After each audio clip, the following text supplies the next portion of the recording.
সূরা হাশরের 3 আয়াত পড়লো তো শাহাদাতের পরওয়ানা নিয়ে তো আসবে সাথে সাথে 70,000 ফেরেশতার সূর্য ডোবা পর্যন্ত মাগফিরাতের দোয়া করতে থাকবে। হ্যাঁ, সত্য এটাই। সাইয়্যিদুল ইস্তিগফার যে ফজরের পরে পড়লো তো ওই দিনে যদি মারা যায় একবার পড়লে 100 বার পড়তে হবে না, একবার। শাহাদাতের মৌত। মাগরিবের পরে ফজর পর্যন্ত শাহাদাতের মৌত। নাকে তেল দিয়া ঘুমান না, কোনো অসুবিধা নাই। মৌতকে চিঠি লেখা ঘুমান, আয় তুই আয়। আসলে কিন্তু শাহাদাতের পরওয়ানা নিয়ে আসতে হবে।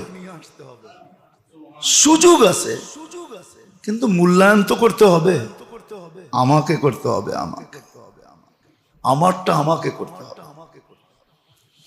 তো মুহূর্তগুলায় মূল্য দেওয়া আছে, মুহূর্তগুলায় মূল্য দেওয়া আছে। জানেন এই বছর বাংলাদেশে উট বিক্রি হয়েছে কয় টাকায় জানেন? কি দেখেন না? সারাদিনই তো নেট দেখেন, দেখেন নাই দুই একটা? কি কিছুই খবর টবর রাখেন না? কয় লাখ টাকায় উট বিক্রি হয়েছে? হ্যাঁ, একটা 35 লাখ বিক্রি হয়েছে। এক উট যদি 35 লাখ, যদি এলান করা হইতো যে জুমার দিন যে মসজিদে সবার আগে আসবে তাকে একটা বান্ডেল দেওয়া হবে, একটা বান্ডেল, কি অবস্থা হইতো?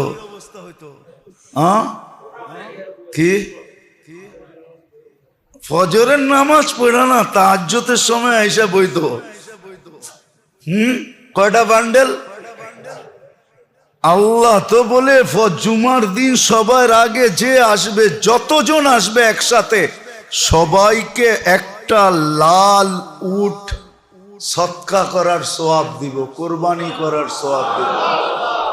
বাংলাদেশে যেই উট বিক্রি হয়েছে ওটা রাজস্থানের ওই উট যেটা না খায়া বড় হয়েছে। লাল উট চিনেন না আপনি? আপনি আরবি ঘোড়া চিনেন না? আরবি ঘোড়ার গতি হইল ঘন্টায় 60 থেকে 70 কিলোমিটার। মোবাইলে সার্চ দিয়া দেখেন কয় মিলিয়ন এটার দাম। যদি বিশ্বাস না হয় ঠিকানা দিতে পারি, যে দেখা আসেন। আর আরেকটা নসলের ঘোড়া আছে, ওটা মানবেন না মনে হয়। হ্যাঁ, কথা অন্যদিকে চলে যাবে।